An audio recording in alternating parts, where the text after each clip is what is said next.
Well, yesterday's video was titled, Who is going to be king of Wall Street this week? Is it going to be Bitcoin, Nvidia, or Tesla? And I guess we all know how the market answered that question. Tesla, baby, is king this week. An absolute breakout move.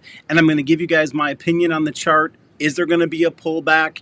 What do these price levels that Tesla pushed right through and up to tell us about what's ahead? Is this the big pump move that's taking us higher to that $400 range that we've talked about? Are we going to hit $300 soon? I'm going to give you guys my opinion in the chart, but let me just start off by saying congratulations for those who are consistently buying Tesla under $200 each and every day. The payday has finally come, and I think the party is just beginning. I want to tell you guys some price points that have been taken off the table when I go through the charts. So I think we've absolutely had a shift moment in Tesla, and I want you guys to get used to it. It's called a change of character. We talked about how price had been compressing for an unusually long amount of time. For weeks and weeks and weeks, the price was getting narrower and narrower in a tighter price range. And whenever we see that, especially inside the Bollinger Bands, the move, when it finally chooses one side or the other, is explosive. And that's what we saw today. So we're going to be looking at the Tesla chart. But then this video is actually going to have some pretty heavy analysis and thoughts I'm going to be dropping on you guys regarding Bitcoin, because something that we've got to acknowledge that I know is going to be unpopular, because I myself see a number of bullish things in Bitcoin, yet there's something ominous that's happened in the charts that is building on some other ominous stuff that I need you guys to see, because we've got to actually elevate our caution until we get out of this concerning price movement that we're in on Bitcoin. And a lot of you guys would say, but Josh, you had told us over the weekend that we could possibly come back up to 63K and that would be bullish. Yes, it is. But I'm going to break it all down for you guys, because there is absolutely reasons to be concerned about your Bitcoin and your altcoin positions right now. I'm going to go through it, and then we're going to talk about the stock that is not emerging as king, that has had to turn over its golden crown this week, that has led the markets all of 2024, doing all the heavy lifting, but not today. And we're talking Nvidia. Nvidia is still under a bearish cloud, and I'll let you guys know what the targets that I'm going to be watching there are. The two big stocks that were helping to pump the market today, well, three of them would be Amazon, Apple, and Tesla. We're absolutely kicking into high gear. Amazon hit a high target that I gave you guys about 6 weeks ago. I said that this year we would see a $200 Amazon, and we came right up underneath it previously over the last couple days, but today we hit it both on Apple, on Tesla, and on Amazon. We've come right up underneath a historic line of resistance. Now, we are going to be at this moment either going to be breaking through those historic lines of resistance and beginning a higher trend on one of them, two of them, three of them, or none of them. And we're going to know by tomorrow, guys. I'm going to break that down for you guys specifically in the Tesla chart. But Apple is also confirming bullish right now. But we could, after hitting that historic line of resistance, we could pull back before ultimately going higher. I could see Apple going up this year as high as $228. And the same with Amazon. I could see it going up to $210. But it's up against that line, and so you've got to prepare for some pullback. You've got to prepare for some profit taking. And then you want to fit all of that into the macro of the week, which is a holiday week where we've got one less trading day, where people are going to want to check out Wednesday and really just go all in on a 4-day weekend. And so they're going to be taking profits and selling positions. Now, I've traded Wall Street for a long time, and I've seen that on holidays, stocks can pump and break out on low volume, or people can just sell their bags and walk away. So there's no guarantee as to which direction it will go. We talked about in my video yesterday that July is actually one of the very best trading periods for the year. And so it really can go either way, but I myself am going to be closing out risk positions tomorrow going into the weekend because I don't want to worry about them. And so I have to think that others might be doing the same. But you can also say, just flipping this coin around and around in my hand a few times, this coin called Wall Street, you can also say that it's when people are not paying attention that the controllers of Wall Street, the ones who really move the stock price, can actually pump it, causing it to get away from everybody, then feeding that FOMO because you missed it. Now, I know people are feeling FOMO on Tesla, and then they turn around when it's up against resistance and they sell it to retail. They sell it, they slowly bring the price down, selling it, their bags to retail. So we've got to be careful about that. But let's check out those charts. This is the Stocks with Josh show. Thank you for joining me. Thank you for just dropping a heart and saying hi in the comments section. Hit that like for me. It feeds the video out to more viewers. And join the Stock Josh fam community by hitting the subscribe button, as well as there's a link in the top pinned comment for the Chart Goat University, where I was dropping a ton of charts today and giving my opinion to a lot of you guys who are trading things I'm not trading, but you guys were getting my thoughts on whether things were going bullish or bearish, and there was opportunity in making money in that. I was encouraging folks to let Disney come down. I had predicted that we were ultimately going to come back to $96, and we are on our way to that price point this week. And so that's one where you want to have some patience. And then near the middle of the day, I gave a call alert on puts for MicroStrategies because of what I'm going to share with you guys about the Bitcoin chart today that concerns me. And I gave a buy alert on puts for MicroStrategy. Now that's an expensive option. You got to drop 10K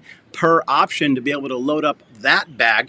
But within half an hour, those were already up $1,000 each. And so there was an opportunity for a payday there. I also am going to be giving trade alerts on stocks, not just options, and I'm going to be doing it daily. Now, I'm not going to give something every single day, but I'm going to be watching the market to give something every day if I find some good trades. But there's a lot of great traders in this community and who are helping each other, answering questions, and just pushing through trades that people are in, both positive and sometimes negative. It's a great community, and feel free to hit that link. I'm going to leave in the top pinned comment and come join the Stock Josh fam at Chart Goat University. Okay, let's talk about Tesla real quick before I even touch the chart. Guys, I said it 3 times in yesterday's video. Every day that you have the opportunity to buy Tesla under $200 is a good day. And today proved it. And I also said numerous times over the last 3 months while it's been down in the gutter, under $200, really all of 2024, it's been suffering. I've made the point that Elon Musk and Tesla just had a couple things to get worked out. Now, I know that Jim Cramer wanted to kick him out of the Magnificent Seven and shift to using the term the Super Six, but I told you guys that we had to inverse Jimmy Cramer on this one because of the situation. Now, I'm not a big story trader. I like to trade the charts, and I do trade the charts. But every once in a while, I got to take a big step back and consider the opportunity where the story and the charts meet, and that's Tesla. So what is the story? Well, the story is that we've got a man, Elon, that has given birth to the most significant electric vehicle manufacturer in the world, Tesla, as well as the fact that he's put rocket ships in space. And so he's proven himself to accomplish difficult tasks quickly. And now we're sitting on the verge of artificial intelligence, which he played a major hand in.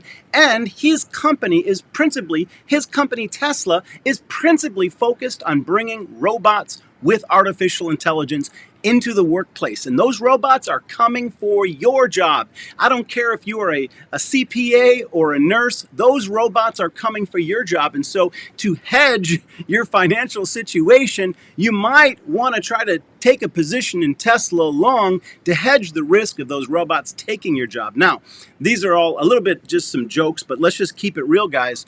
The market's going to give Elon the benefit of the doubt because of his unusual track record in innovative companies.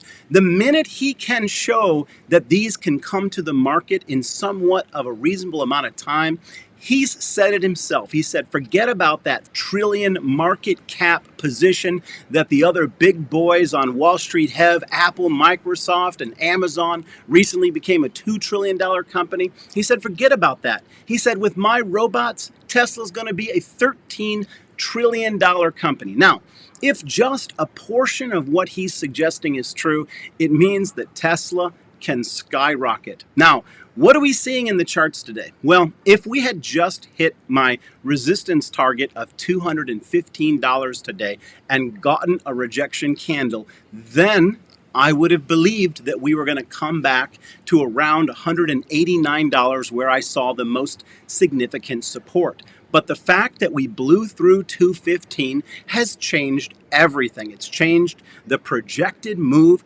of price action moving forward. Now, it came back as low as $168 when I had my long share position hedged with put options. But when we made a move back above 181, I said, guys, it's time to entirely close out any puts and any hedges. This thing is confirmed bullish, and we've taken off. But the takeoff is more significant because we didn't hit that 215 and pull back. We hit the big wall itself, the historic wall. Let me show it to you, and we're going to keep talking about this. All right, we're looking at the Tesla chart, guys, and I've got a couple price points marked. And this move today was really a big move, pushing us all the way up to $231. And the minute that we were above 215 this morning, I told people, I said, this thing can go to 238, which means that it would break above this line of resistance. Now, we do have to watch for any form of rejection tomorrow, but I want to point out a couple things. This type of move that you're seeing here is extremely characteristic of some past moves. Similar to this move and very, very similar to this move and very similar to this move. Just the simple curl up nature and breakout nature. And this right here is only a 65% pop, where these moves were obviously much bigger, over 100%. And so there's a lot of reason to believe that this is just the beginning. You have to remember that Wall Street buys 6 months in advance. Now, there's a couple things that we knew that Tesla had to straighten out. One of them was getting interest rates to go down, because as an EV manufacturer, Tesla's very rate sensitive. But again, the fact that people are buying Tesla right here at the middle of the year is probably a strong indication that they do believe that we're going to get some rate cuts at the end of this year. And so what is Wall Street doing? They're positioning themselves 6 months in advance for what's going to happen. They're buying it when it's beat down, so that by the time that Tesla gets that better interest rate, they're already filled. They've already got their bags filled. And so I would not underestimate this move right now. We are above structure at 212. Guys, this is how I see structure right there. So we are above it right now. And the only worry that I'm going to have of any form of a revisit of a lower price, possibly back to that 180, 160, is if in the coming days we break and close beneath 212.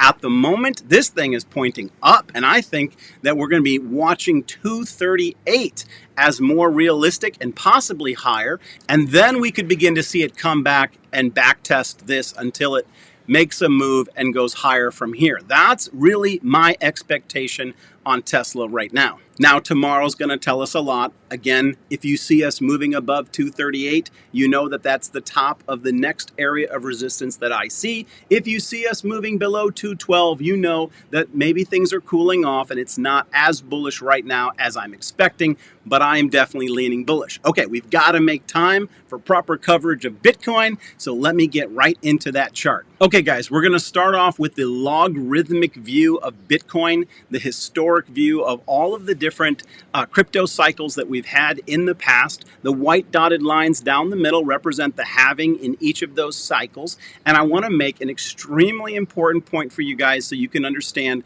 where I'm going to go in today's video. Let's zoom in back on 2013. Now, the red line represents a move back to the previous all-time high. And you guys know that we've had a move back to our previous all-time high here in 2024.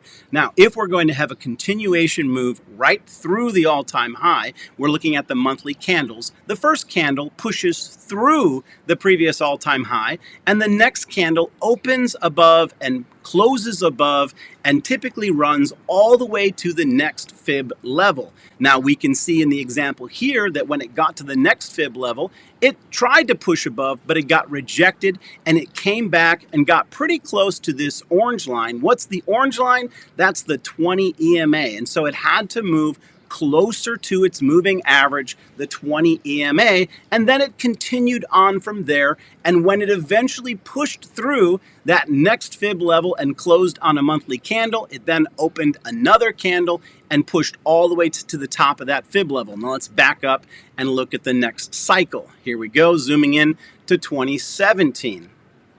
You can see, again, the red line represents a move back to the previous all-time high price. We pushed through it.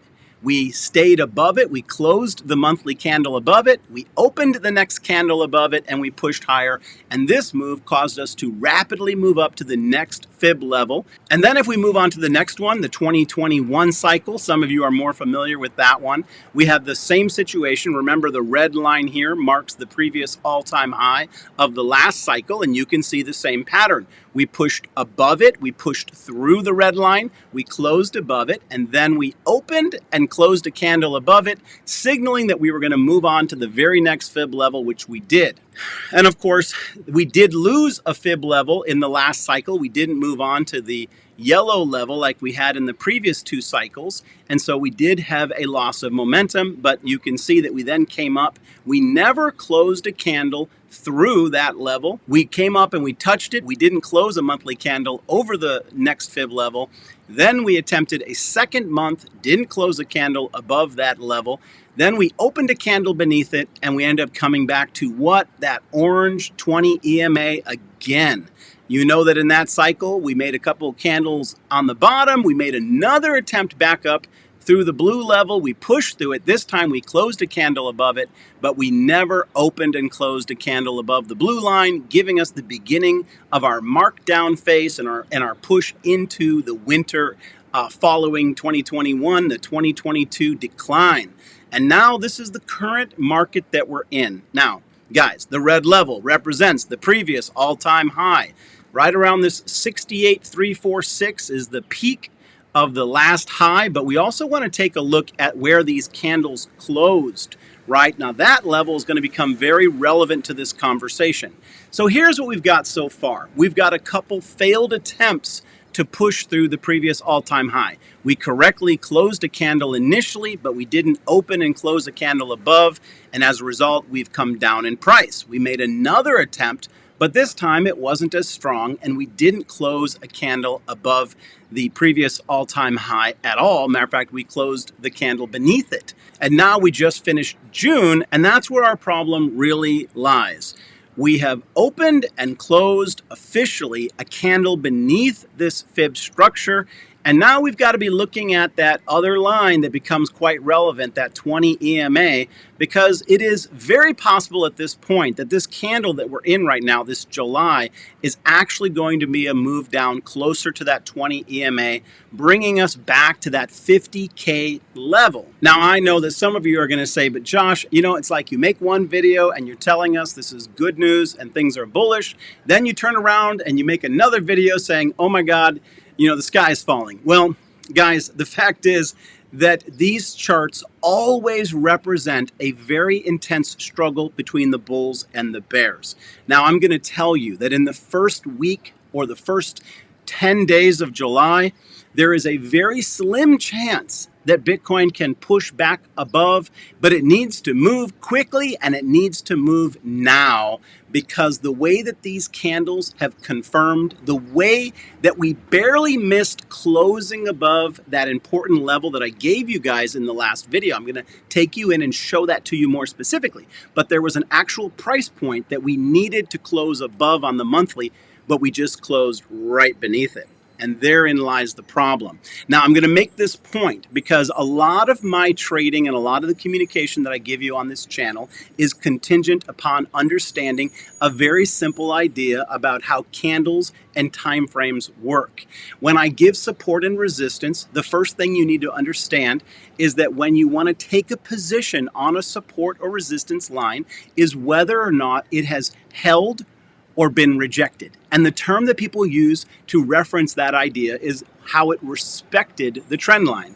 So we've got this important trend line, which is defined as the previous all-time high of Bitcoin from the last cycle, right? We've got this important trend line. Now we've been coming up to it, but it really hasn't been respecting it. It's been getting rejected at it. And the other thing that we need to watch for that I pointed out to you guys a couple times in that quick analysis is that we have a moving average. Now, what makes a moving average is that price doesn't stay away from it. The reason why they call it a moving average is because price comes back and interacts with it, right? It'll sometimes dip below it, it'll sometimes dip back above it, but it will come back to its moving average, and Bitcoin is pretty far away from the significant 20 EMA. Now, I'm going to take you guys into the 2-week candles so you can see a little more clearly some of the dynamics I'm talking about. Let's check that out. All right, guys, the first thing I want you guys to see, these are 2-week candles. We're looking at Bitcoin. And the price is a little bit closer to this 20 EMA when we're looking at a smaller time frame, which means that it's very possible that we could come back and touch the 20 EMA, which brings us back to that prediction that I made to you guys on Friday of possible touch of the 55K area. Now, here's what causes me concern. Before I make the exact comparison, let me just point out to you guys, why is this price point significant? It's significant because this has a lot to do in the last cycle of where the price ultimately closed. There's times when you look at wicks and there's times when you look at the body of the candle, and right now it's the body of the candle that's super important.